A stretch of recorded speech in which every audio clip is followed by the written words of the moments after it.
Oi, pessoal! Hoje a gente vai dar uma olhada mais de perto num sermão bem interessante sobre uma das cartas mais positivas de todo o livro do Apocalipse. É a carta escrita para a igreja de Filadélfia. Então, só para a gente se situar, o livro do Apocalipse começa com essas mensagens para 7 igrejas da Ásia Menor. Cada carta é como se fosse um relatório espiritual, sabe? Com elogios, broncas e promessas. E a de Filadélfia, bom, ela se destaca bastante. E olha que interessante, dessas 7 igrejas, só 2 se saíram muito bem. Apenas 2 não levaram nenhuma repreensão. Nenhuma. E uma dessas igrejas era exatamente Filadélfia. Uma comunidade que, apesar de ter suas fraquezas, só recebeu elogios. Então vamos mergulhar nisso para entender o porquê. O nosso caminho aqui vai ser o seguinte. Primeiro, a gente vai entender o que fazia da cidade de Filadélfia um lugar tão único. Depois, vamos decifrar as 2 grandes metáforas da carta, a chave e a porta aberta. Daí, vamos explorar as promessas incríveis feitas aos fiéis e, no final, fechar com a grande lição que o sermão nos mostra para os dias de hoje. Para a gente conseguir entender a carta, primeiro a gente precisa entender a cidade. A identidade de Filadélfia está totalmente amarrada na sua história e na sua geografia. O próprio nome da cidade, Filadélfia, já diz muito. Significa amor fraterno. Ela foi fundada por um rei como uma homenagem para o irmão dele, o que já dá uma dica sobre a cultura do lugar, né?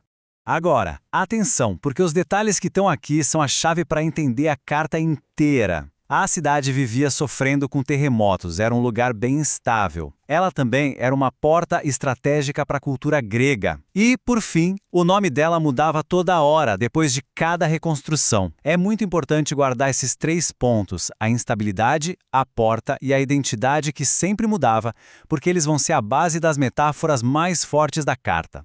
E isso nos leva direto para o coração da análise do sermão. As metáforas superpoderosas da chave e da porta aberta.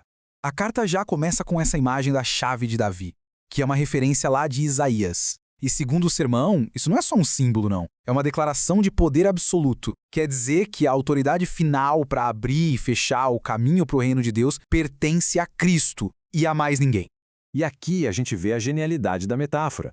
Do mesmo jeito que a cidade de Filadélfia era uma porta para a cultura grega se espalhar, o sermão explica que Cristo estava dando para a igreja uma porta aberta para a evangelização, uma oportunidade que não podia ser desperdiçada.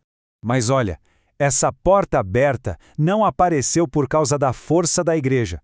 E aqui, o sermão faz um contraste muito forte com a igreja vizinha, a de Sardes. Sardes tinha a fama de ser viva, mas, na verdade, estava espiritualmente morta. Já a Filadélfia, pelo contrário, tinha pouca força, mas era fiel. Isso mostra uma coisa fundamental.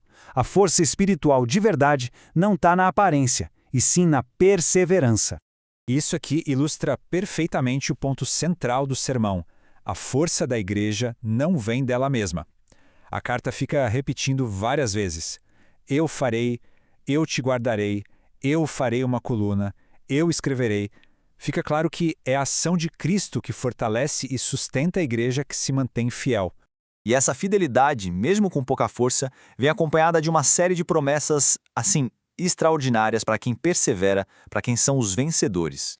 O sermão organiza as recompensas em 4 promessas incríveis. A primeira é o reconhecimento. Os inimigos vão ter que admitir o amor de Cristo pela igreja. A segunda é proteção. A igreja seria guardada da hora da provação. A terceira é a recompensa. A coroa deles estava garantida. E a última, que talvez seja a mais forte de todas, é a permanência. Eles se tornariam uma coluna no templo de Deus. Lembram da história dos terremotos? Pois é. Para quem vivia numa cidade onde as colunas dos templos estavam sempre caindo, a promessa de se tornar uma coluna inabalável no santuário de Deus era algo de um poder imenso. Significava segurança, um lugar de honra, algo que nada nem ninguém poderia derrubar. E a gente lembra que o nome da cidade mudava o tempo todo, né? A promessa aqui é de uma identidade nova, permanente, eterna. Receber o nome de Deus e da Nova Jerusalém, segundo a análise do sermão, significa pertencer a Deus, ter cidadania garantida no céu. Uma identidade que nunca mais ia mudar. Então, no final das contas, o que a gente tira de tudo isso? Depois de analisar a história, a teologia, qual é a lição que fica que atravessa o tempo? O sermão conclui com 3 pontos principais. Primeiro, o valor real de uma comunidade de fé está na perseverança e na lealdade, e não nos seus recursos ou na sua fama. Segundo, o que Cristo faz pelos fiéis é infinitamente mais importante do que qualquer coisa que eles possam fazer por ele. E por último, a fé é o único caminho para ter certeza da salvação. Essa carta antiga, no fim, é uma celebração da fidelidade no meio da dificuldade.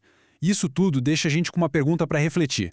No nosso mundo hoje em dia, com o que se parece a perseverança?